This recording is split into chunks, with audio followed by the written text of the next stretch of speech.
Bom dia, é um prazer e uma honra estar aqui com vocês. Nós estamos iniciando com essa atividade de hoje. Alguns palestrantes estão sendo convidados para participar de uma série de webinários internacionais promovidos pelo Programa de Pós-Graduação em Educação da Universidade Estadual Paulista, Unesp, no campus de Marília, e nosso convidado inaugural é o professor Nuno Martins Ferreira. Essas atividades de convite de palestrantes internacionais fazem parte, na nossa pós-graduação, de um projeto específico, coordenado pela professora Graziela Abidjan, que é um projeto da CAPES Print, denominado Educação e Sociedade, Políticas e Cultura. Esse projeto tem, entre vários propósitos, o de ampliar as parcerias internacionais entre as pesquisas do nosso programa de pós-graduação com pesquisadores de peso, com pesquisadores importantes de universidades estrangeiras. Nesse sentido, inauguramos hoje com esta palestra do professor Nuno Martins, e vou, então, muita honra, apresentar este pesquisador e docente da Universidade de Lisboa. Então, muito obrigado por estar presente, professor Nuno. O professor Nuno Martins Ferreira é graduado, licenciado em História pela Faculdade de Letras da Universidade de Lisboa. Ele se graduou em 1997. E como historiador, ele teve boa parte da sua carreira ligada a projetos de história sobre os descobrimentos e a ultramarina portuguesa. Nesse sentido, seu mestrado de 2009 é sobre Luiz Serrão Pimentel, o cosmógrafo mor e engenheiro mor de Portugal no início do século XVII, e ampliando esses estudos, o professor Nuno Martins Ferreira concluiu seu doutorado em 2014, também na Universidade de Lisboa, o mestrado e doutorado na Faculdade de Letras na Universidade de Lisboa, com a tese intitulada A Institucionalização do Ensino da Náutica em Portugal, 1779-1807. Eu não tenho certeza, mas algo me diz que quando o seu doutorado e tenha tangeado o ensino da náutica, o professor Nuno tenha feito contatos com a nossa área, que é a área da educação. E não adianta, quando você entra na área da educação, quando você entra nessa nossa seara, você nunca mais sai. Nesse sentido, o professor Nuno deu continuidade à sua carreira acadêmica, agora já como professor do Instituto Politécnico de Lisboa, da própria Universidade de Lisboa, e no Instituto Politécnico, especificamente na sua Escola Superior de Educação, que é o tema também da sua palestra. Desde 2006 até 2016, o professor Nuno foi professor assistente do Instituto Politécnico de Lisboa, e de 2006 até o presente, ele é professor adjunto do Instituto Politécnico de Lisboa, na sua Escola Superior de Educação. Entre diversas pesquisas, cabe a mim destacar, que é a mais relevante para a palestra de hoje, o projeto de pesquisa coordenado pelo professor Nuno, chamado Memória e Identidade, Investigação e Salvaguarda do Patrimônio Histórico da Escola Superior de Educação de Lisboa. O professor coordena esse projeto de pesquisa desde 2015. E, provavelmente por isso, no ano seguinte, em 2016, ele foi também o coordenador da comissão organizadora das comemorações do centenário do lançamento da primeira pedra do edifício principal da Escola Superior de Educação, 1916-2016. Essas comemorações incluem 5 conferências de especialistas na área de educação, que abordaram a história da formação de professores de Portugal no século XIX e XX. Entre esses conferencistas está o querido Joaquim Pintacilgo, nosso amigo e docente também do Instituto de Educação da Universidade de Lisboa. Cabe destacar que essas comemorações também foram editadas em forma de livro, com coordenação também do professor Nuno. Já que estamos falando de livro, o professor Nuno também editou em 2018 este livro. Ele é o autor do livro A Escola Normal Primária de Lisboa em Benfica, 1916-1930. Para concluir, é sempre bom, já que somos honrados às vezes com alguns prêmios, dizer que o professor Nuno foi agraciado também pela Academia de Marinha de Portugal com o prêmio Almirante Sarmento Rodrigues, o que é uma honra pouco divulgada, né? A Academia de Marinha premiando historiadores. Então, esta é realmente uma atividade que muito nos honra, que muito nos dá prazer. E agora vou passar a palavra ao professor Nuno Martins Ferreira, que fará a conferência intitulada A Formação de Professores em Portugal, a Herança Histórica da Escola Superior de Educação de Lisboa. Seja bem-vindo, professor. Olá, muito obrigado, professor Márcio e professora Graziela, pelo convite que me fizeram para estar aqui presente e para ser o primeiro palestrante. Portanto, é uma honra acrescida estar aqui do outro lado do Atlântico e cumprimentar-vos a todos, aos professores, aos estudantes, desejar-vos um bom dia, aqui já é boa tarde, mas espero que gostem da minha participação e que conheçam um pouco melhor a história da formação de professores em Portugal, e obviamente que irei dar especial atenção à Escola Superior de Educação de Lisboa, que tem uma herança histórica já com muitas décadas. O professor Márcio fez a mais completa apresentação de um palestrante. Eu te agradeço-lhe muito o cuidado que teve em fazê-la. Eu sou formado em História, mas portanto, estudei um pouco da história da náutica, entrei também pelo Brasil Colónia, no tempo em que o Império Português vigorava, mas como disse o professor Márcio muito bem, a partir do momento em que comecei a debruçar um pouco mais sobre a história da educação, de facto é um caminho sem retorno. Como nós dizemos aqui em Portugal, é um beco sem saída, portanto não vale a pena voltar para trás, porque é uma área de estudos que é muito interessante, porque toca a sociedade, a economia, a política e o desenvolvimento humano, e portanto é uma área na qual tenho feito alguns trabalhos e tenho produzido algumas investigações. Portanto, mais uma vez, muito obrigado pelo convite. Eu vou então projetar a tela.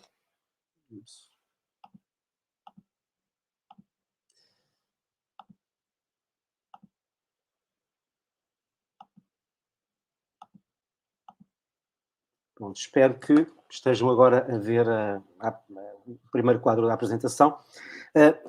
Eu trouxe-vos este tema, a formação de professores em Portugal, a herança histórica da Escola Superior de Educação de Lisboa, porque a escola, que é esta que podem aqui ver, é um edifício muito bonito, de que falarei um pouco mais à frente, ela é herdeira de um conjunto de escolas que começaram a aparecer na segunda metade do século XIX.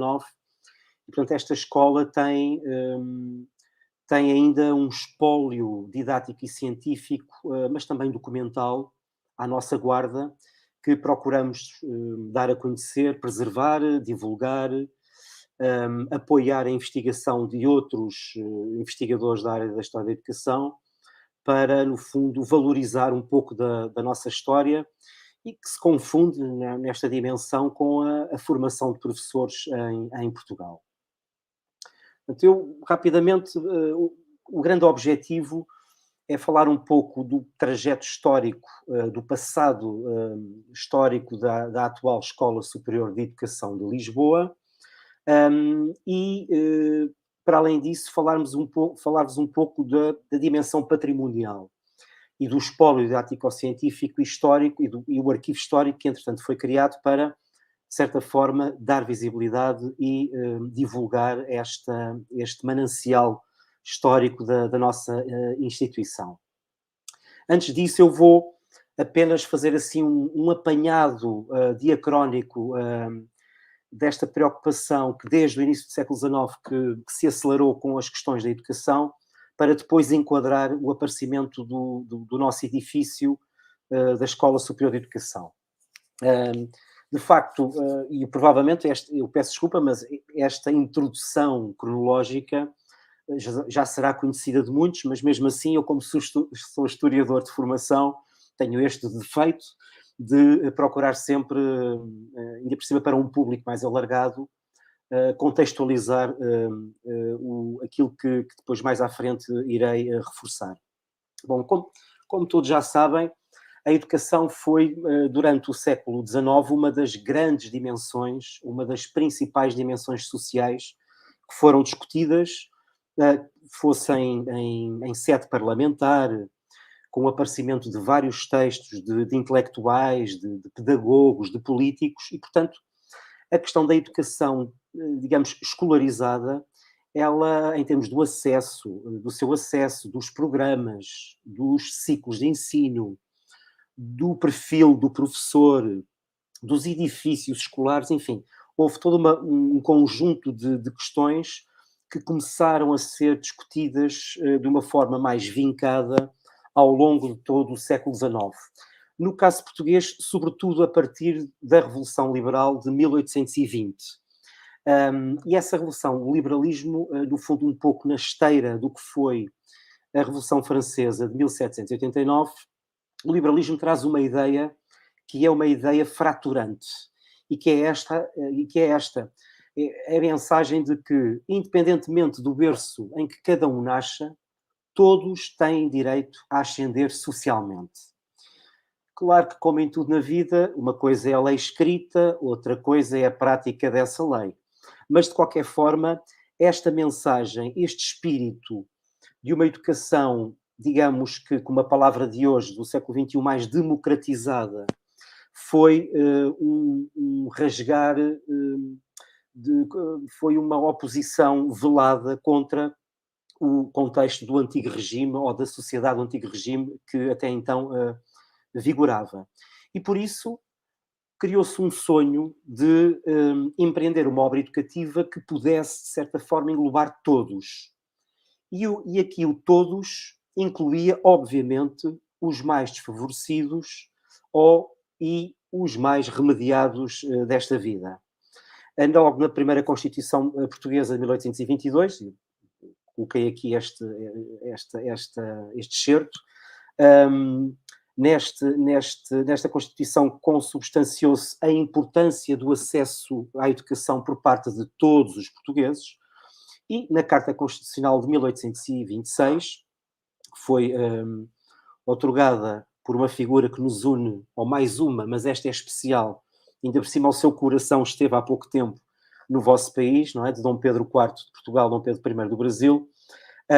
Esta frase eu acho que é uma frase emblemática, que é uma frase que quase ipsis verbis ainda hoje se encontra na Constituição da República Portuguesa, esta ideia de que a instrução primária é gratuita a todos os cidadãos.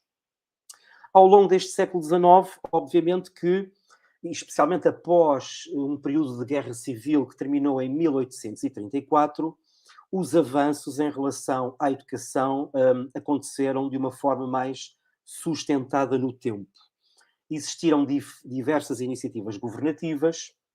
Por exemplo, em 1935 surgiu o primeiro Regulamento Geral da Instrução Primária, criou-se um Conselho de Instrução Pública sediado em Lisboa. Em 1936, um decreto assinado por Passos Manuel determinou que os pais tinham a obrigação moral de enviar os seus filhos às escolas. Portanto, havia já esta ideia de que a criança devia ter educação, neste caso até instrução. Em 1884, relevo aqui a reforma de Costa Cabral. Esta reforma, com a publicação do regulamento da Escola Normal Primária do Distrito de Lisboa, foi um primeiro esforço para a criação de um sistema de formação de professores para o ensino primário, e em 1860 surge o novo regulamento para a Escola Normal Primária de Lisboa. E é na sequência deste regulamento que surgem duas escolas primárias, uma para o sexo masculino e outra para o sexo feminino. Bom, para a escola normal primária para o sexo masculino instalou-se num palácio. Esta escola entrou em funções, o funcionamento iniciou-se em 1862. Ela teve um início, os primeiros anos foram algo irregulares no seu funcionamento. Ela chegaria a interromper a sua atividade em 1869 e depois, mais tarde, em 1881, passou também para um outro palácio, numa outra área da cidade de Lisboa. Aqui tem aqui o primeiro plano de estudos da Escola Normal Primária, conhecida como de Marvila, porque o palácio, neste caso a Quinta do Marquês de Abrantes, sediava-se na região, na área oriental da cidade de Lisboa. Aqui tem um conjunto de matérias, depois com um aprofundamento já tendo em conta a aplicação em sala de aula de alguns dos conhecimentos. 4 anos depois, em 1866, surge a Escola Normal Primária, mas para o sexo feminino. E se para os rapazes aos rapazes foi entregue um palácio, as raparigas só tiveram direito a um convento. Eu trago aqui esta ideia até da professora Maria João Mugarro, que é uma ideia feliz, que é para os rapazes uma vida de palácio, para as raparigas uma vida de convento. E, de facto, esta escola normal primária para o sexo feminino foi instalada no Calvário, numa outra área da cidade de Lisboa. Tem aqui uma imagem do que é hoje, já não existe hoje esse convento. Hoje são instalações da polícia. E, de facto, é esta ideia de uma educação feminina, ainda que formando futuras professoras, que se enquadrava num espírito assistencialista desta época. A ideia de uma futura mulher para a qual se projetava um papel de professora primária, mas também um papel de mãe. Estamos a falar de uma sociedade eminentemente patriarcal e, portanto, apesar destes estudos, a mulher tinha de obedecer a uma estratificação social que tinha no seu topo a figura masculina. Fosse ela o pai, o marido ou até o irmão mais velho. No plano de estudos surgiam disciplinas exclusivas para as futuras professoras. Disciplinas essas relacionadas com o universo doméstico. A arte de bem governar, a limpeza, a manutenção de uma casa de família, o cuidado em relação ao marido e aos filhos. Portanto, havia aqui um perfil de uma mulher que era uma futura profissional, mas também não se podia descurar o seu papel de mãe. E ao longo deste século XVIII continuaram as iniciativas com o objetivo de multiplicar as escolas formadoras e de modernizar todo o edifício educativo. Surgem mais escolas de habilitação para o magistério primário, portanto, escolas formadoras de professores, em capitais de distrito, para além daquelas que já existiam nas principais cidades, Lisboa, Porto e Coimbra. Em 1901 surge a obrigatoriedade de se ter um curso das escolas normais ou a habilitação para o magistério para que se pudesse ser professor, e a verdade é que, ainda com muitas dificuldades, com algumas intermitências, porque a iniciativa política muitas vezes barrava em dificuldades estruturais de um país como Portugal, que era um país pobre, de poucos recursos, um país que ainda por cima tinha sido atravessado por crises políticas, um país que na segunda metade do século XIX começava a apostar na modernização material, claro, com um alto grau de endividamento, mas isso agora seria outra história da história. A verdade é que, dizia eu, com todas estas dificuldades, esta segunda metade do século XIX e o início do século XX são tempos de uma aposta, eu diria, mais idealizada do que sustentada na formação de professores. Portanto, era um país, de facto, como estava a dizer, com uma grave dependência financeira e que, apesar de tudo, e aqui pegando nas palavras do professor António Nóvoa, podemos dizer que este século XIX foi o século da criação de instituições específicas para essa formação de professores. Entrando no século XX e no novo regime republicano que se vai instaurar em 1910, o republicanismo vai procurar materializar a ideia de uma educação nova, na qual a criança é o centro, é a protagonista do ato educativo. Todos conhecem esta designação, a Escola Nova, a Educação Nova, esta designação que surgiu nos finais do século XIX e que servia para caracterizar um movimento de inovação educativa, misturando intenções idealistas e práticas pedagógicas, sempre com a criança como protagonista no ato educativo. O regime republicano vai, obviamente, que procurar ou ver na criança a formação e o futuro homem, do futuro cidadão, do homem enquanto ser social, em detrimento de uma educação que seja mecanizada, uma educação que não passe das paredes da escola. E, portanto, este princípio do século XX, não só em Portugal, mas noutros países da Europa, e aliás, à laia do que, e no seguimento de ideias de muitos psicólogos, investigadores, criadores de métodos e técnicas que vocês com certeza que conhecerão e muitos de vocês até estudarão de um modo mais profundo.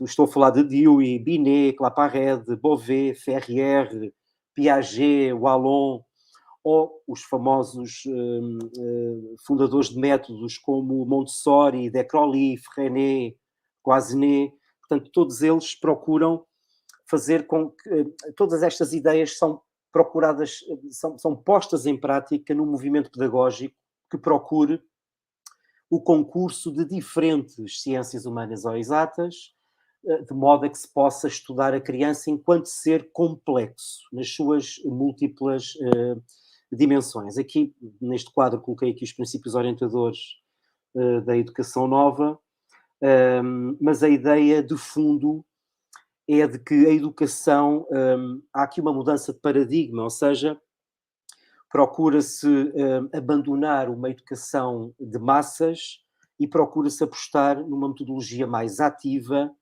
colocando a criança, oferecendo à criança um poder de intervenção no qual o espírito criador, o respeito pela individualidade, a defesa da liberdade, da assunção do ser que cada criança é, enfim, num sentido que diríamos nós hoje, que na atualidade continua a fazer sentido, que é de tornar a criança um cidadão interventivo, reflexivo, não passivo, mas respeitador também da voz do outro, da opinião do outro, e no fundo, se calhar, é isso que todos nós desejamos para a educação neste século XXI, sejamos professores ou mesmo pais, não é? Em 1911, na sequência da instauração do regime republicano, surge uma importante reforma, a reforma do ensino infantil primário e normal, e esta reforma vai validar, de facto, o ensino infantil como uma antecâmara para os restantes ciclos de ensino. Defende-se a criação de escolas infantis nos bairros das principais cidades, Lisboa e Porto, bem como noutras capitais do distrito.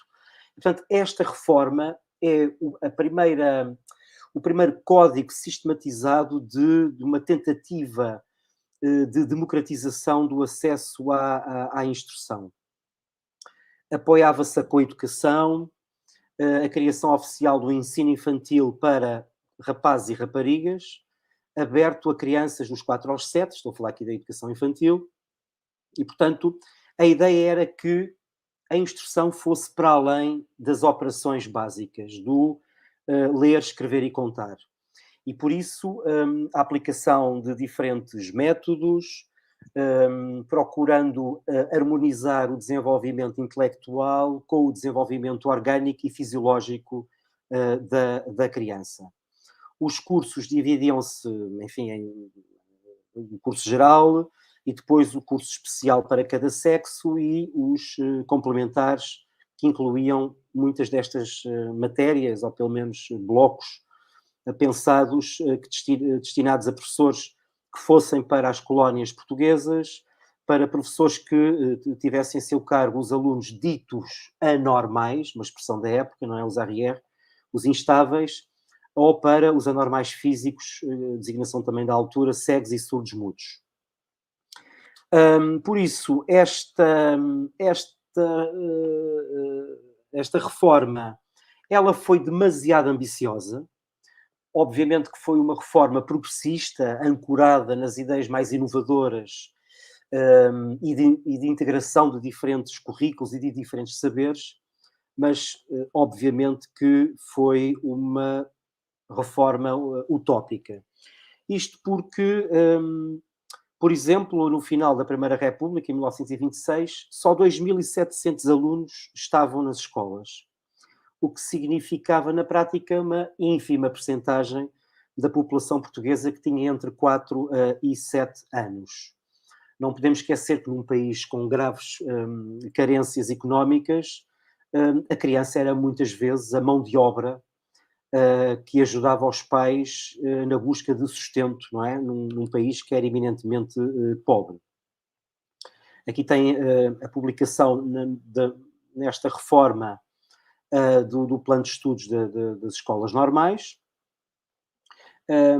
incluindo as diferentes artes, a matemática, a higiene escolar, que tem um grande avanço nesta altura, tal como a ginástica moderna. Portanto, há toda uma tentativa de proporcionar à criança saberes e movimentos diferentes daqueles que existiam antes desta reforma.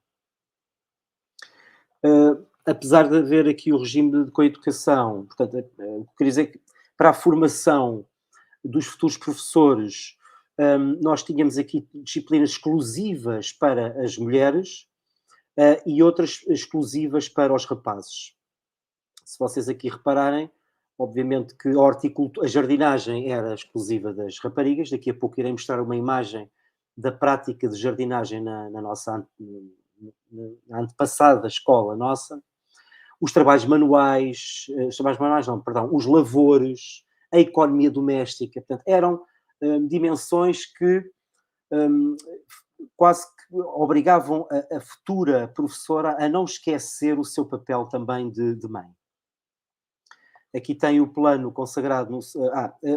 Entretanto, esta reforma é a reforma de 1919, que vai, de certa forma, reforçar este desejo de transformação republicana do ensino normal e da formação dos futuros professores. Aqui vocês têm o plano de estudos que ficou consagrado nessa lei, com um conjunto de matérias mais, eu diria, mais teóricas das ciências da educação e depois a aplicação de um conjunto de saberes que depois tinham tradução na própria sala de aula dos futuros professores. Este é um programa, o programa que surge em 1919 é bastante detalhado, que não só apresenta as disciplinas, mas também as instruções pedagógicas e, portanto, há aqui um conjunto, há aqui uma reforma educativa que é claramente ancorada nos ideais da escola nova. E, por isso, esta republicanização do novo cidadão, da criança, futuro adulto, nesta republicanização da educação, a escola, obviamente, que tem um papel central nesta formação, e a figura do professor é uma figura valorizada do ponto de vista social, especialmente, no caso que aqui interessa, o professor primário, e, portanto, a escola é uma espécie de templo cívico para os republicanos. E, por isso, para dar corpo, para materializar todas estas medidas legislativas, todo este desejo de dar condições para que a educação fosse uma educação moderna e de acordo com as expectativas da época, houve que, obviamente, criar os edifícios, esses templos cívicos para a formação de professores. E é aqui que, espero não ter demorado muito tempo neste contexto, e é aqui que entram os diferentes edifícios e é aqui que entra a Escola Normal Primária de Lisboa, e que é, no fundo, aquilo que estão aqui a ver numa aguarela do seu arquiteto, é o atual edifício da Escola Superior de Educação. Esta Escola Normal Primária de Lisboa foi construída para albergar as futuras professoras e os futuros professores, num regime de coeducação. Ou seja, dentro da sala, os dois sexos conviviam, mas apenas dentro da sala. Porque fora na sala, nos espaços de recreio, de lazer, existia uma escadaria só para rapazes e uma escadaria só para raparigas e, portanto, não havia uma proximidade fora da sala de aula. Bom, mas este edifício é um edifício icónico, é um edifício importante da cidade de Lisboa. Porquê? Porque foi o primeiro edifício construído de raiz para albergar a formação de professores. As duas escolas normais primárias de Lisboa, para o sexo feminino e masculino, elas foram desmanteladas e, portanto, este edifício começou a ser construído, já agora mostro-vos aqui, começou a ser construído em 1916. Nós hoje na fachada, o professor Márcio teve a oportunidade de, não sei, eu julgo que fotografou a placa, mas teve a oportunidade de... eu estou aqui, já agora, eu andei aqui para a frente sem querer, mas a placa que aqui estou a mostrar, ela encontra-se aqui debaixo desta janela. Em 1916, no dia 10 de dezembro, fez o lançamento da primeira pedra para a construção deste edifício. Nós temos aqui o minuto zero do nosso edifício, com o apadrinhamento do então Presidente da República, Bernardino Machado, que apadrinhou o lançamento deste edifício. Este edifício foi projetado pelo arquiteto Arnaldo Redondo Adães Bermudes, que especialista, aliás, em arquitetura escolar, e o objetivo foi criar um edifício funcional, com linhas sóbrias, próprias de uma instituição escolar, uma ideia de um corpo central, com duas alas simétricas, e que com dimensões espaçosas que permitissem albergar aquilo que se considerava ser importante para a formação dos futuros professores. E estou a falar de biblioteca, de um museu pedagógico, de oficinas, de um laboratório e de campo de jogos. E, portanto, este edifício foi a materialização de um desejo republicano, de uma nova educação, de uma nova formação de professores, que obedecesse ao desenvolvimento da higiene escolar. É um edifício, como podem ver, nesta aguarela, com muitas janelas, para que existisse uma boa circulação de ar. A nossa escola, este edifício, fica numa elevação, portanto, a circulação de ar era mais favorecida. Quando foi construído na área de Benfica, Benfica praticamente não tinha construção urbana, portanto, era um edifício que ficava praticamente fora do centro da cidade de Lisboa e, portanto, este edifício foi o exemplo de uma ideia de contestação de um modelo escolar tradicional em edifícios que não eram próprios para a formação de professores, e a partir de 1916 o edifício começou a ser construído, como já vos mostrei aqui nesta imagem. Este edifício, infelizmente, demorou muitos anos a ser finalizado. Eu diria que são obras à portuguesa. Nós temos imagens, por exemplo, de alunas à frente do edifício em 1928, 30, cuja fachada ainda está por terminar. Portanto, foi um projeto demasiado ambicioso para o dinheiro que havia disponível para concretizá-lo, mas de qualquer forma este edifício marcou uma nova etapa na formação de professores e que foi até, até 1930, esteve sempre em funcionamento, entre 19, quando as aulas recomeçam no edifício em 1930, depois houve o interregno no período já do Estado Novo, mas depois farei referência daqui a pouco a esse aspecto. Ora, um edifício vazio não serve para nada. O que eu quero dizer com isto é que este edifício veio albergar um conjunto muito importante de professores, de homens e mulheres, com trajetos intelectuais, sociais, políticos e pedagógicos muito importantes. Eu trouxe apenas aqui só para ilustrar algumas imagens e alguns nomes de alguns dos professores que fizeram parte deste novo primeiro corpo docente da nova Escola Normal Primária de Lisboa, porque de facto houve aqui um tempo de expectativa, de renovação, de formação de professores, à luz dos princípios da educação nova. Eu coloquei aqui neste quadro a expressão a Sorbonne de Benfica, porquê? Porque em 1938 houve um professor, Alberto Pimentel Filho, que escreveu um artigo num jornal, julgo que República, chamado A Sorbonne de Benfica, os seus mestres.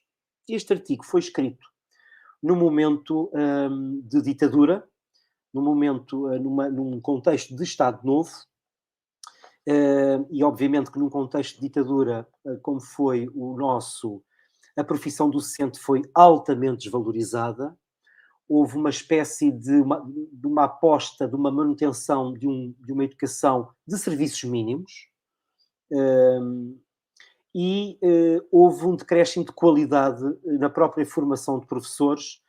Eu, quando digo decréscimo de qualidade, digo uma formação com outros valores ligados, obviamente, à ditadura do nosso Estado Novo. E em 1938, Alberto Pimentel Filho sentiu a necessidade de lembrar todos aqueles que, 20 anos passados, tinham constituído o primeiro corpo docente da, então, Escola Normal Primária de Lisboa, porque a partir de 1930 ela mudou a designação para Escola do Magistério Primário de Lisboa. Albertina Maria da Costa, Luísa Seixas Robertes, Tomás Vaz de Borba, enfim. Estes são alguns de figuras de referência no campo da formação de professores e que, por exemplo, tiveram trajetos de alta responsabilidade na política portuguesa. Por exemplo, Frederico António Ferreira de Simas foi ministro da Instrução Pública, foi ministro do Comércio e das Comunicações, foi adido militar em Londres, ou António Aurélio da Costa Ferreira, que tem uma obra imensa no campo da pedagogia e do ensino das crianças com deficiência, foi também ministro do Fomento, participou na Primeira Grande Guerra, criou um serviço de assistência aos mutilados da Primeira Grande Guerra, foi deputado pelo Partido Republicano, membro da Assembleia Constituinte, enfim. Eu queria chamar a atenção para este aspecto.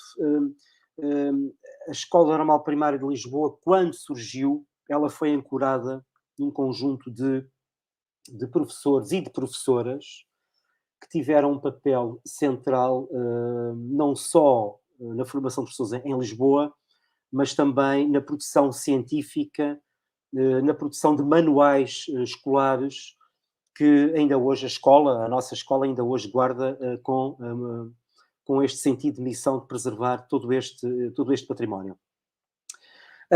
Nós não temos muitas imagens do interior da escola, nomeadamente de fotografias de aulas, mas nós não sabemos como, mas em 1931 houve um levantamento fotográfico, deve ter havido alguma encomenda, e temos, portanto, um conjunto de fotografias dos mesmos dias do mês de 1931. Aqui vocês podem ver na da esquerda uma aula de leitura, Nota-se que as alunas estão, enfim, estão viradas para a fotografia, portanto, estão todas mais interessadas na fotografia do que propriamente no desempenho das suas tarefas na sala de aula. Uma aula de ginástica. A ginástica é uma das áreas que mais vai inovar a partir do início do século XX. Um campo de plantações, portanto, aqui está as alunas que estavam em exercícios de jardinagem numa das fachadas, enfim, numa das aulas do edifício principal, e uma aula de desenho de 1931, e esta é a única imagem na qual surge um professor. E este professor é nada mais, nada menos do que o mais ilustre pintor de origem açoriana. Estou a falar de Domingos Rebelo, e que durante uns meses lecionou desenho na nossa instituição. Já agora, como estou a falar para um país que é amante do futebol, nós aqui também gostamos, mas nós aprendemos convosco a gostar muito de futebol. É uma curiosidade, nos terrenos onde se encontra hoje a escola, nos terrenos onde se encontra hoje a escola, esteve o campo de futebol do Sport Lisboa e Benfica, portanto, do clube português mais famoso. E esta é uma imagem das traseiras da Escola Superior, na altura da Escola Normal Primária de Lisboa, de um jogo entre o Benfica e o seu grande rival, também de Lisboa, o Sporting. Isto é muito interessante porque o terreno onde o clube de futebol, o Benfica, durante 10 anos jogou aqui, era um terreno onde estava instalada a nossa escola, era um terreno do Ministério, era um terreno público do Estado. E, portanto, o Benfica fez uma parceria com a Escola Normal Primária de Lisboa. As alunas da escola tinham um desconto na entrada das festas que o clube fazia, só podiam ir às festas desde que acompanhadas de homens, obviamente, da família, atenção, homens da família, e o Benfica podia jogar pagando uma renda baixa nos terrenos onde se encontra hoje a nossa escola. Bom, eu fiz aqui trouxe aqui alguns aspectos ligados à nossa instituição, e aspectos esses que, de certa forma, justificam a existência de um arquivo histórico na atual Escola Superior de Educação de Lisboa. Todo este património que nós ainda hoje preservamos é um património que é único no panorama da formação de professores em Portugal. Nós temos um espólio documental que conta uma história desde 1862, desde a primeira escola do ensino primário para o sexo feminino, mas não é só o espólio documental. Nós temos também um conjunto de materiais pedagógicos, didáticos e até de natureza científica que as diferentes gerações de professores foram legando ou foram deixando, foram preservando e que nos chegaram até aos dias de hoje. E foi por isso, e agradeço ao professor Márcio o facto de se ter referido a este projeto, que a partir de 2010, 2011, houve um conjunto de professores que, juntamente com alguns alunos, dinamizou um projeto designado de Memória e Identidade, Investigação e Salvaguarda do Património Histórico da nossa escola, e cujo objetivo foi, obviamente, conhecer todo o espólio didático-científico e também documental que existia no interior do nosso edifício. E eu devo dizer que nós ainda hoje não o conhecemos totalmente. A escola é grande, tem muitos gabinetes, há muito espólio que se encontra fechado também em algumas salas, mas a verdade é que durante muito tempo este espólio foi interessou muito pouco.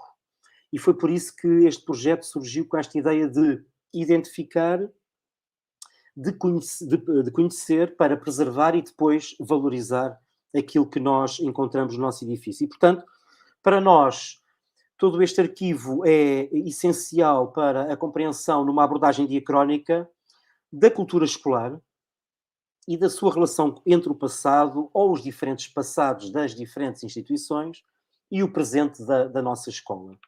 Eu considero que a cultura, uma cultura de instituição, uma cultura escolar, ela deve alavancar-se e deve fundamentar-se em todo esse passado, e nessa herança que nos foi passada.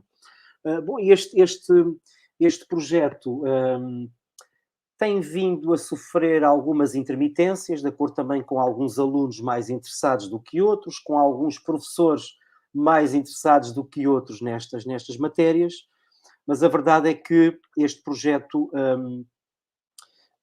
é um projeto que tem sido acarinhado pelas diferentes presidências da instituição, o que nós procuramos é, essencialmente, criar as condições para que no futuro se possa disponibilizar, até em termos virtuais, a documentação toda do espólio documental, não é? Toda disponibilizar através da internet, através da digitalização dos livros. Eu coloquei aqui uma imagem, alguns deles estão em muito mau estado, mas a ideia de facto é inventariar. Essa tarefa já está feita e vocês podem consultar o espólio, a inventariação do espólio documental na página da nossa escola. Convido-vos a visitá-la, para que depois possamos então criar condições para comunicar com um público que é um público muito interessado e disperso. Eu tenho tido a honra de receber investigadores que nos procuram, investigadores portugueses, mas também investigadores brasileiros.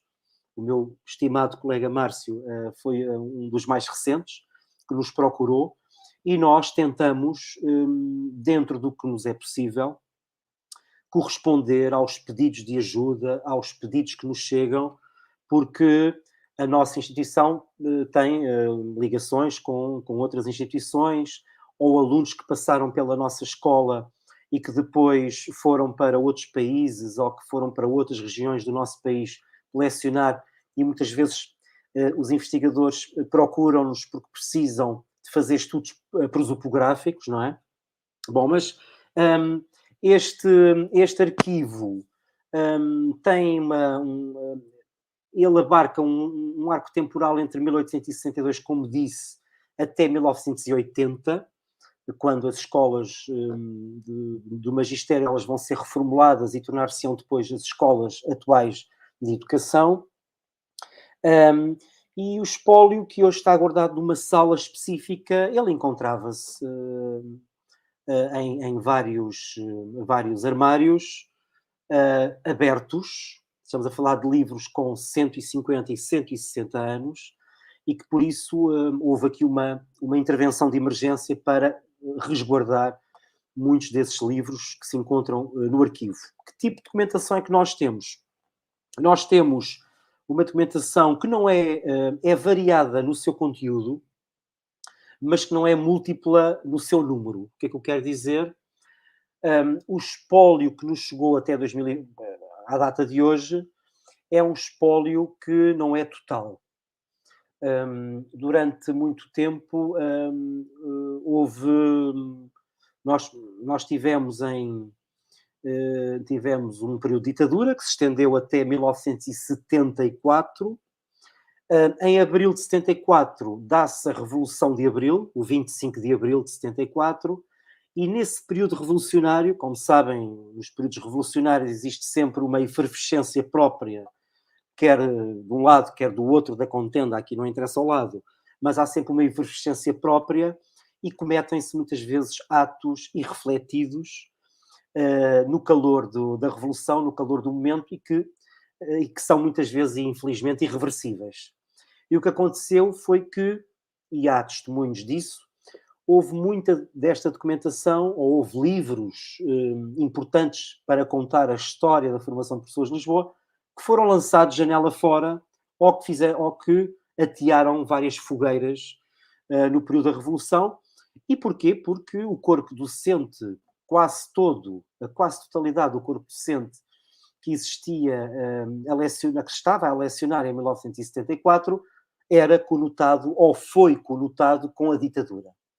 E, portanto, Revolução Democrática, a instauração de um regime democrático, levou também a um saneamento dos professores, muitos foram afastados das suas funções letivas e das suas funções também administrativas, e muita documentação no fulgor revolucionário desapareceu, ou encontra-se também em casas particulares. Nós também pode acontecer isso, como em qualquer arquivo, muitas vezes a documentação, por mistérios insondáveis, ela acaba por desaparecer. Bom, eu espero não estar a alongar muito, mas queria só fazer aqui referência ao tipo de documentação. Nós temos, por exemplo, livros de atas, de reuniões, para um período que vai entre 1964 e 1930. Estas atas são muito importantes porque contam um bocadinho do cotidiano da vida da escola. Falam, por exemplo, de livros adotados, de problemas surgidos em relação a alguns alunos, ou problemas surgidos no âmbito das disciplinas, enfim, ou reformulação de disciplinas. Temos, por exemplo, livros de atas de sessões do Conselho Escolar.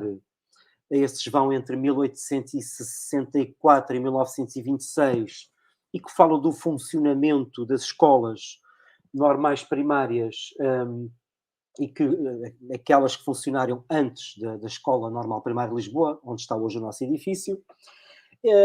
São livros importantes porque contêm informações acerca da rotina diária dos alunos, falam das regras de comportamento, do vestuário, das questões ligadas à higiene, à organização do calendário escolar, do horário das aulas, enfim, mobiliário escolar. Temos também livros de ordens da direção, temos alguns poucos livros de atas dos exames de admissão à escola normal. Temos também livros de atas de exames feitos para o cumprimento para a consecução dos anos letivos, da frequência dos cursos. Livros de matrículas. Estes livros são importantes porque temos poucos, mas os que temos são importantes porque nos permitem hoje perceber a origem geográfica e até a origem social, socioeconómica dos alunos. Bom, enfim, há todo um espólio que nós procuramos inventariar, que tem servido para apoiar algumas investigações de outros interessados neste mundo da história da educação. Portanto, neste momento fizemos uma inventariação, é uma inventariação muito amadora. Eu queria chamar a atenção para esta dimensão. É amadora. Eu fui o autor da inventariação do espólio documental do arquivo. Não tenho qualquer tipo de formação em ciências documentais, mas senti a necessidade, senti que tinha a missão de, pelo menos, dar a conhecer o espólio documental.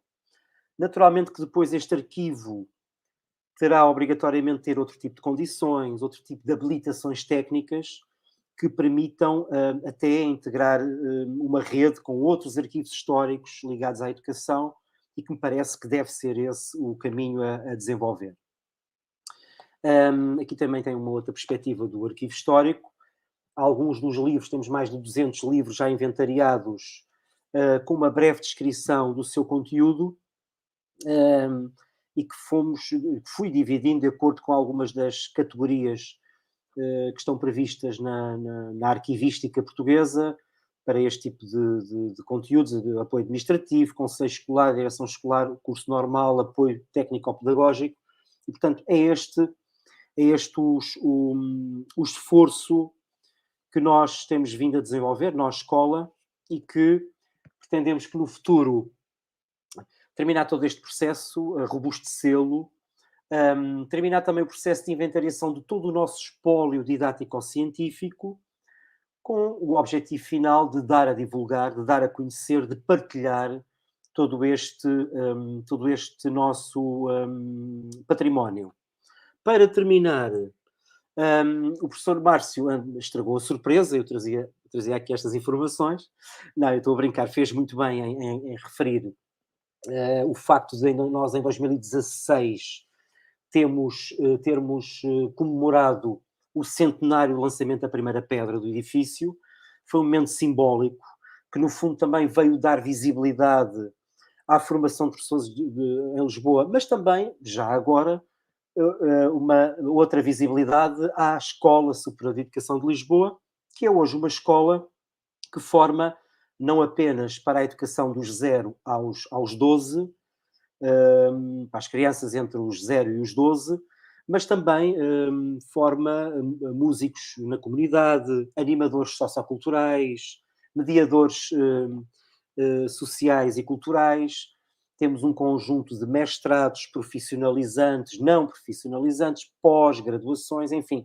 Hoje a Escola Superior de Educação de Lisboa é uma instituição que alarga o seu espectro de formação, não só ao contexto formal, historicamente nós temos esse passado, esse património, mas também a dimensão não formal, que hoje no século XXI é também muito importante. Bom, aqui do lado esquerdo podem ver a capa do livro que escrevi, e o que o professor Márcio teve a gentileza de mostrar na imagem. Eu passei o livro, portanto, podem depois vê-lo na vossa biblioteca, julgo que terão essa facilidade de consultar o livro. O livro fala um bocadinho sobre a instalação da Escola Normal Primária de Lisboa, fala um bocadinho sobre... faço as biografias de alguns dos principais professores, enfim, contextualizo o aparecimento daquela escola. O momento alto deste centenário foi a dinamização de um ciclo de conferências que tiveram... nós tivemos a honra de receber reputados especialistas em História da Educação, e cujos nomes vocês provavelmente conhecerão até de artigos, de livros que vão consultando: a professora Maria João Bugarra, o professor Joaquim Pintacilgo, Carlos Marico da Silva, António Nova e Fernando Serra. Portanto, estas conferências nós tivemos a oportunidade de publicar estas conferências num e-book que está disponível neste endereço, dentro da página da nossa escola. Portanto, convido-vos todos a consultar, porque são trabalhos que permitem perceber de uma forma sustentada todo este trajeto da formação de professores em Lisboa. Os artigos não são, obviamente, centrados no nosso edifício, mas a nossa escola, ou a escola antepassada da nossa, é contextualizada em todo este período, que vai desde... estas conferências abordam a formação de professores desde o século XIX até ao período revolucionário de 1974. Bom, e para terminar, porque para educar é preciso, primeiro, não esquecer, não é? Ai do professor que esqueça. Deixo-vos aqui estas duas notas finais em relação a este trabalho, que é um trabalho que é importante, que é um trabalho que é estruturante e é um trabalho que vai ficar.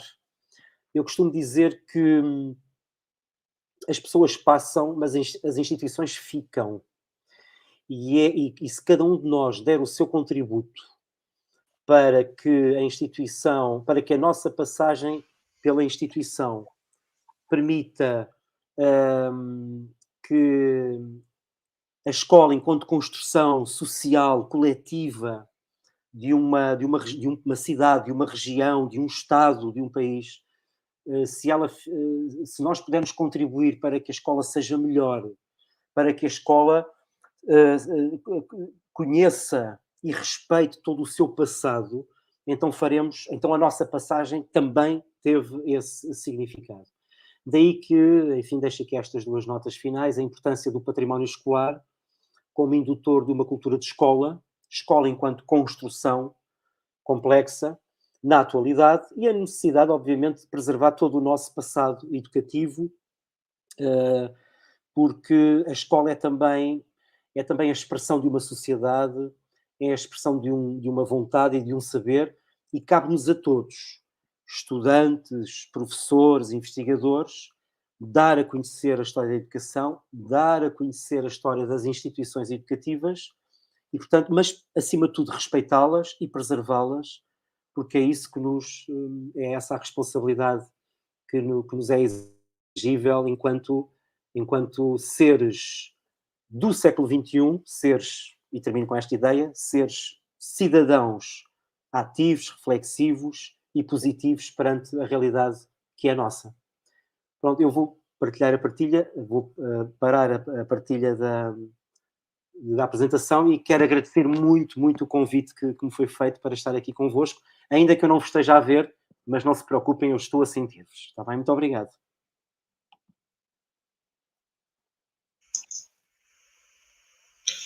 Professor Nuno, muitíssimo obrigado pela sua brilhante apresentação. Eu estou acompanhando, o senhor talvez não dá para ver, o chat. Há inúmeros agradecimentos, inúmeros elogios. Depois, se o senhor tiver algum tempo, poderá constatar essa minha afirmação. E é sempre realmente uma honra ver quem faz apresentar o que fez na área de subsídios de uma escola tão importante, subsídios arquivísticos de uma escola tão importante. Então, historiadores são pessoas preciosas, e o senhor é uma que agora já mora no meu coração e vai ficar morando no coração de muitos outros brasileiros que estão É recíproco, é nessa sua recíproco. apresentação.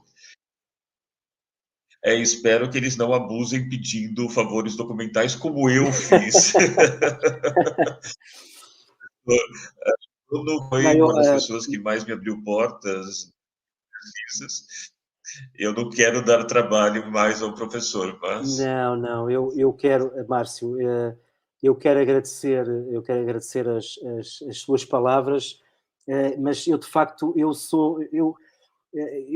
tomo isto como uma missão. Eu acho que nós temos esse dever enquanto historiadores, enquanto professores, enquanto investigadores. E eu gostaria que os alunos, e que os futuros, e que os investigadores da pós-graduação, os investigadores dos projetos ligados à história da educação do Brasil, e eu sei que o fazem porque vou acompanhando alguns trabalhos que vão sendo feitos, que sejam agentes. Nós hoje temos essa responsabilidade, sermos agentes da mudança, agentes da defesa do património histórico, e o património educativo é uma dimensão central na vida das nossas cidades, dos nossos estados e dos nossos países. E, portanto, eu sei, e há muitos pontos de contacto entre as nossas escolas normais e as escolas normais também do Brasil. E, portanto, há aqui também muito caminho para fazer em ligação. E eu estou a ver aqui alguns agradecimentos. Eu é que fico lisonjeado com os vossos textos e com as vossas mensagens, e quero agradecer mesmo muito as vossas palavras. Entretanto, apareceu aqui uma mensagem de uma colega, Ana Clara, que esteve com o professor Moreirinhas em 2006 na nossa escola. Eu queria referir aqui o nome do professor Moreirinhas Pinheiro. Apareceu agora. Ana Clara Bortoleto Neri. Obrigado, Ana Clara. Não precisa de me dar os parabéns, mas obrigado por me referir a figura do professor Moreirinhas. Foi um professor que não foi saneado na Revolução Democrática e que se manteve na nossa escola, e foi ele, o professor Moreirinhas Pinheiro, o grande guardião e o homem que guardou aquilo que nós temos hoje do ponto de vista documental. Porque, caso contrário, nós hoje, se calhar, não tínhamos arquivo histórico. Foi ele que teve essa visão de preservar para que para que pudéssemos hoje estar aqui a falar sobre uma dimensão tão importante como é esta documental. E agradeço muito. Não sei se quiserem colocar alguma questão, se eu puder, enfim, ou esclarecer algum aspecto, é com todo o gosto que o faço. Eu anotei 3 questões já agora, professor. Então, vamos fazer essas 3 questões num bloco e abrimos no chat. Por favor, no chat, registrem suas próximas questões. Eu vou copiando e as passando para o professor. Então, uma questão da Tatiana Maurano,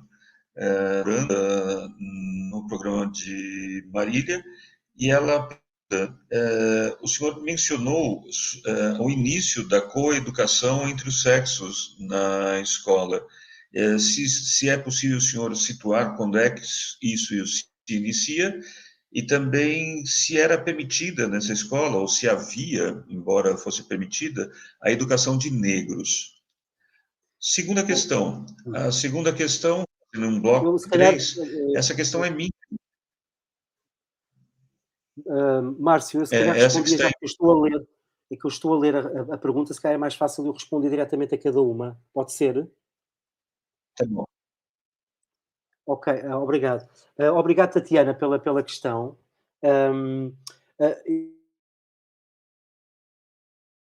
Novo edifício a partir de 1919.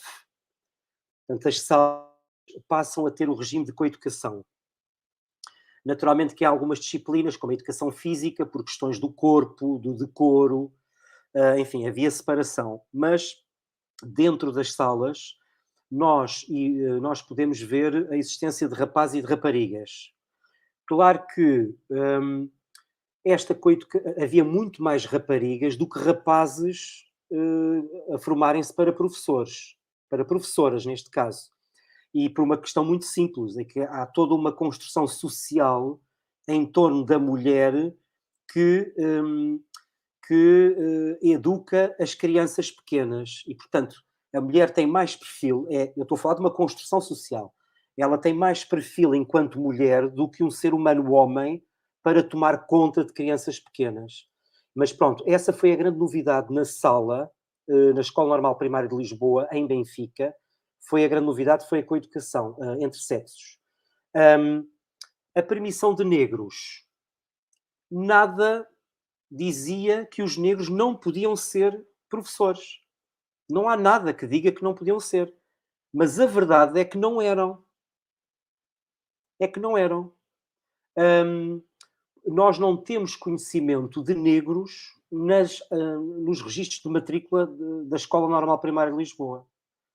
Mais uma vez entramos aqui numa construção social, mas também num racismo, num racismo, eu diria, silencioso, que por omissão do negro, socialmente faz com que ele não exista e não lhe proporcionem a oportunidade de ser professor de crianças. Portanto, nós não temos registros nem iconográficos, nem escritos da existência de negros na nossa escola. Pronto, espero ter respondido.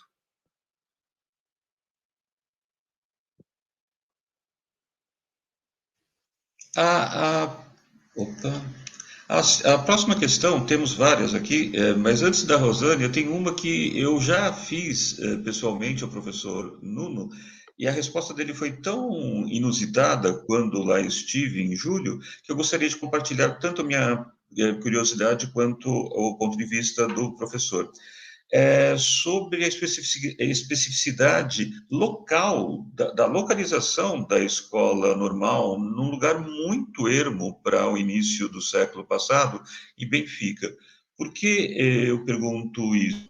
Porque, no caso da maior parte das escolas normais no Brasil, elas eram concebidas arquitetonicamente de maneira talvez não tão rica quanto a da sua instituição, mas eram concebidas como templos de civilização que deviam estar situados em lugares vistosos do núcleo urbano. Eram portentosas as construções e elas tinham um papel também político de arquitetonicamente mostrar o novo nas cidades. E a de Benfica ficava, e ainda fica, para dizer a verdade, muito isolada, completamente fora do centro urbano de Lisboa. Eu lembro da sua resposta, mas gostaria que o senhor pudesse novamente dar essa dimensão de diferença em relação à de Lisboa e às brasileiras. Por favor. Sim, sim. Obrigado, Márcio. De facto, há aqui uma diferença muito interessante, é porque a escolha, a verdade é que a nossa escola, antes de ser construída em Benfica, ela teve, enfim, projetou-se outras localizações. Mas considerou-se que aquela onde está hoje era a melhor, por uma razão muito simples, é porque ficava fora do centro da cidade, ficava num local, eu diria praticamente rural. É esta ideia de uma educação que promovia o conhecimento das letras, mas também o conhecimento da natureza. E, portanto, hum, hum, a questão da higiene escolar, a questão da salubridade, ou seja, era a elevação onde foi construído o edifício, eu ficava num ermo, como disse o professor Mar, é que não havia mesmo nada à volta, portanto havia mais recato, havia uma boa circulação de ar. Repare, se vocês olharem para a fachada, eu coloquei logo aqui no princípio da apresentação, a fachada da nossa escola, ela é muito parecida com sanatórios, com a arquitetura de sanatórios que existem em Portugal. Eu conheço pouco da arquitetura das escolas formadoras no Brasil, mas a nossa instituição parece um sanatório. Até já houve pessoas que me disseram que, ao passar na estrada junto à escola, olharam e pensavam que era um sanatório. Porquê? Porque tem muitas janelas, tem uns balcões para as pessoas irem à janela e respirarem o ar do campo. Portanto, na altura, havia esta ideia de uma educação. E reparem, é uma educação eminentemente feminina. Ainda hoje, eu que dou aulas ao curso de licenciatura em Educação Básica, 95% dos estudantes são mulheres. E na altura, a mulher estava destinada a ser professora das crianças mais pequenas. E, portanto, eu diria que a escola era uma espécie de uma quinta praticamente fechada, onde elas podiam aprender a ensinar, tendo contacto com o campo. A dimensão rural é muito importante, a agricultura, a jardinagem, como mostrei naquele plano de estudos, e, portanto, ao contrário do Brasil, este edifício, que também foi uma bandeira de um regime republicano, foi de facto uma bandeira, foi o edifício educativo mais importante construído entre 1910 e 1926, mas foi uma bandeira colocada numa localização, desculpem o pleonasmo, foi construído numa localização que se considerava adequada, tendo em conta os princípios da educação nova. Uma educação em que o campo, os elementos naturais também estão presentes. Pronto. Espero ter respondido. Sim, é porque isso é tão diferente da nossa tradição que eu fiz questão de compartilhar também essa sua resposta. Abaixo aqui no chat temos uma pergunta da professora Rosane Michele de Castro, nossa colega da pós-graduação de Marília, e eu gostaria de complementar a pergunta dela. Ela pergunta sobre se existe esse projeto de pesquisa integrado sobre a organização e preservação desse patrimônio documental. Quem são, além do senhor, esses integrantes desse projeto institucional? E se puder também adicionar a pergunta, por que a escola está no Instituto Politécnico atualmente, institucionalmente? Por favor. Sim, obrigado, Rosane, obrigado pela questão.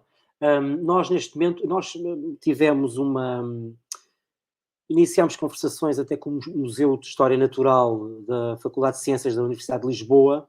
Eles têm feito um trabalho excepcional em torno do património e da preservação do seu espólio também, que é muito rico, didático-científico e documental, mas neste momento nós não temos ligação a nenhuma outra instituição ou não existe um projeto integrado.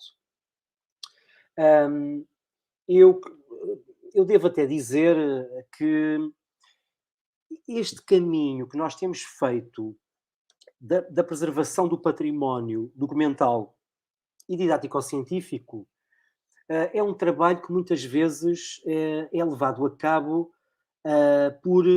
em Portugal nós dizemos por carolice, ou seja, são professores que dedicam parte do seu tempo a tarefas de preservação, de inventariação, quando muitos deles podiam ou deviam estar a fazer investigações sobre esse espólio. Portanto, primeiro nós temos de preservar, preparar, e a verdade é que a Escola Superior de Educação de Lisboa tem dado apoio sempre que se pede, sempre que é preciso fazer alguma coisa, sempre que este projeto da memória e identidade precisou de apoio. Nós tivemos-lo, é verdade.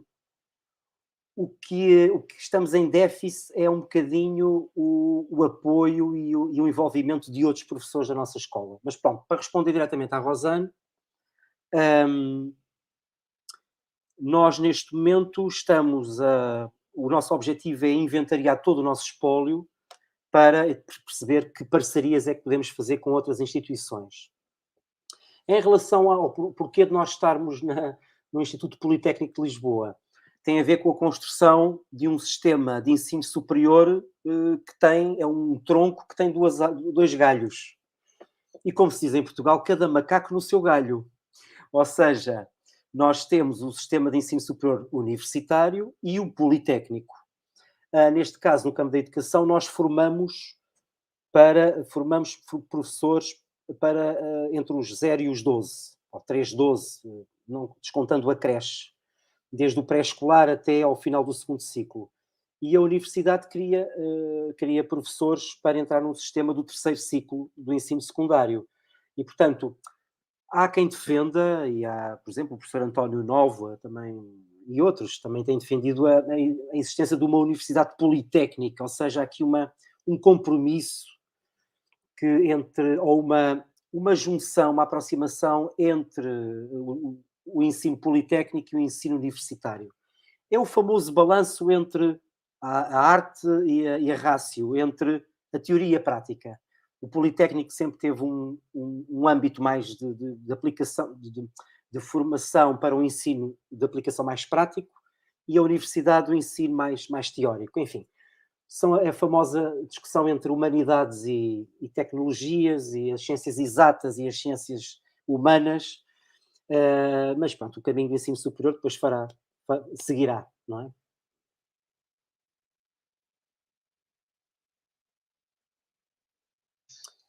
Temos mais duas perguntas da mestranda Gabriele Barbosa.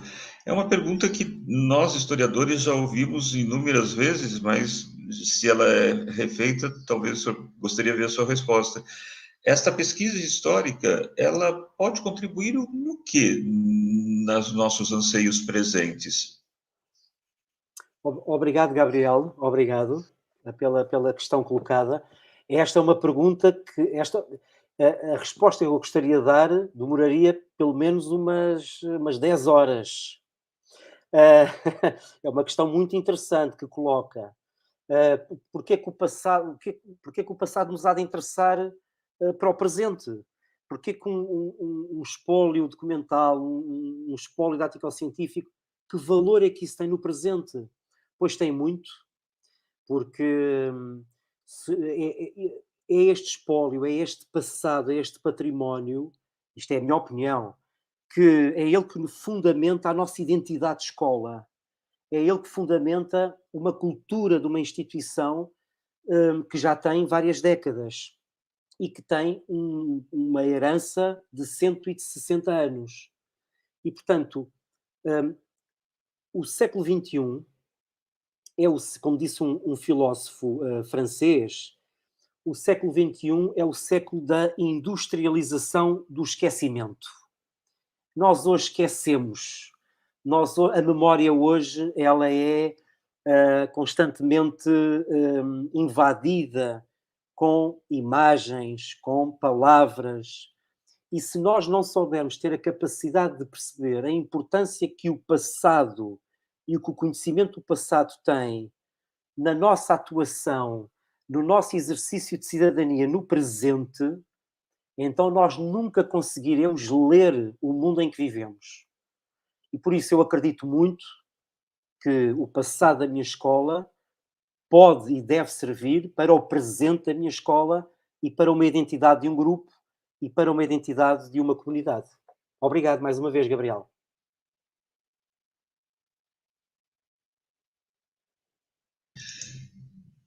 Temos, creio eu, mais uma pergunta. novamente da Tatiana Maurano, ela... não, essa aqui é do Damião, desculpe.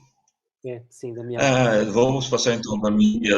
A Tatiana já havia feito uma anterior. Quais eram os grandes beneficiados em estudar nessa escola?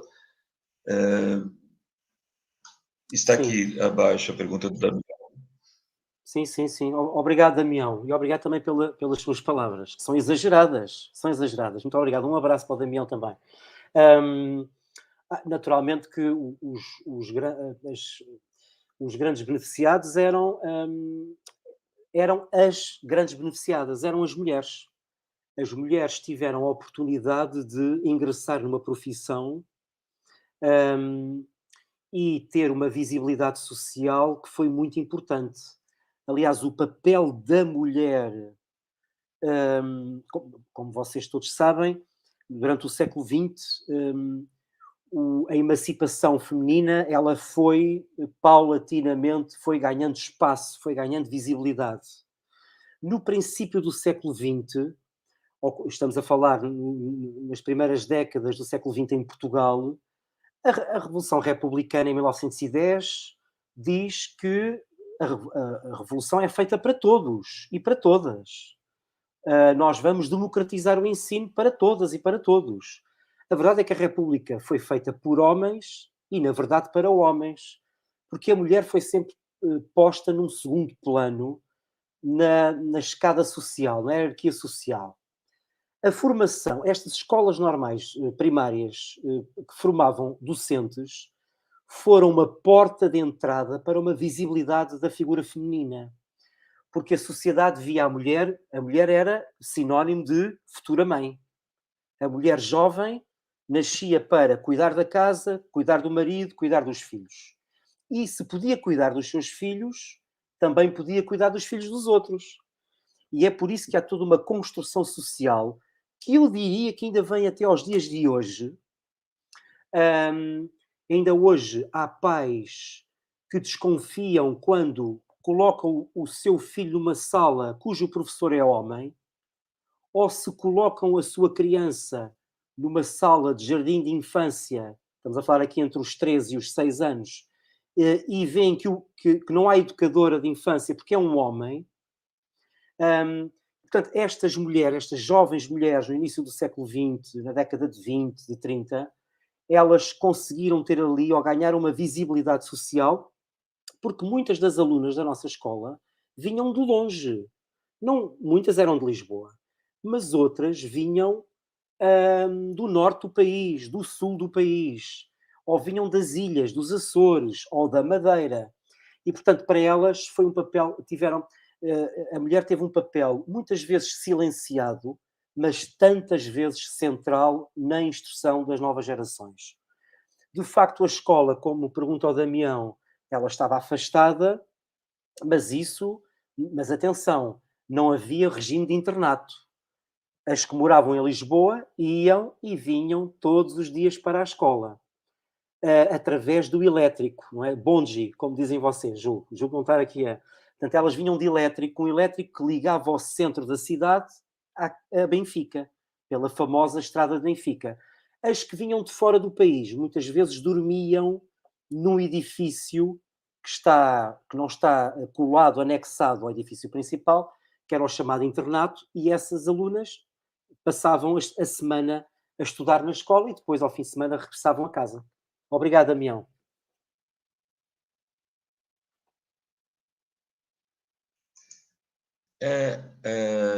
A professora Graziella, que está de dores organizando esse webinário, ela colocou no chat, e eu gostaria de reafirmar os nossos agradecimentos ao Rodrigo Azevedo, o doutorando que nos auxiliou a montar tudo isso. Ele não pôde estar exatamente agora presente. Muito obrigado, Rodrigo Azevedo. Lembro aos demais assistentes de que, se você necessita de certificação, por favor, observe no chat um link que foi registrado às 10 horas e 36 minutos. Naquele link você acessa um Google Forms, onde você coloca seus dados e receberá o certificado no seu próprio e-mail. E eu creio que posso estar, se não houver grandes outras questões, da Tatiana é uma questão bastante específica, depois talvez a gente possa compartilhar de outra maneira, a segunda questão dela, eu acho que já vou para os encerramentos. Primeiro, é sempre uma honra, realmente, eu tenho repetido essa palavra, mas é uma honra estar lado a lado, nem que seja virtualmente, de um professor com esta qualidade, né? E eu não só um pesquisador, mas alguém que coloca. Uma coisa é simplesmente você pesquisar, a outra é você organizar todo um acervo que possibilita e enriquece as pesquisas alheias, né? Isso é realmente gente que faz. Então, gente que faz é algo que a gente privilegia sempre quando a gente pode convidar para expor num programa de pós-graduação como o em educação da Unesp de Marília. Além disso, reafirmar que essa é a primeira atividade que terá uma periodicidade mensal do projeto CapSprint da pós-graduação em educação da Universidade Unesp Campus de Marília, e que, portanto, quem nos está assistindo fique antenados para as próximas conferências em novembro e nos meses seguintes. E, então, novamente, muito obrigado, professor Nuno. É inestimável a sua contribuição online para com nossa pós-graduação, para com nossa universidade, para exemplos de pesquisas para os nossos mestrandos e doutorandos em um acervo tão rico como o da Escola Superior de Educação de Lisboa. Vou passar as últimas palavras para que o senhor encerre, então, a sua participação, e agradeço a todos os assistentes também, né? Eu vou me emocionando e vou esquecendo os agradecimentos. Então, a todos que nos assistiram, professores, mestrandos, doutorandos, graduandos, por favor, sintam-se acarinhados pela os meus muito obrigados. Professor Nuno, por favor. Obrigado, Márcio. Não, eu quero, de facto, mais uma vez agradecer a simpatia com que me receberam e agradecer ao professor Márcio, à professora Graziela, a quem deu toda esta assistência técnica, aos comentários que fizeram, algumas questões. Foi com muito gosto que aqui estou. E obviamente que tem aqui uma ponto de contacto. O professor Márcio tem prioridade, atenção, mas tem aqui um ponto de contacto, e no que eu puder ajudar a estabelecer estas ligações, podem contar sempre comigo. Será sempre um gosto recebê-los e apoiar as vossas investigações. Portanto, desejo-vos a todos e a todas um ótimo trabalho, ótimas investigações e até uma próxima oportunidade. Obrigado.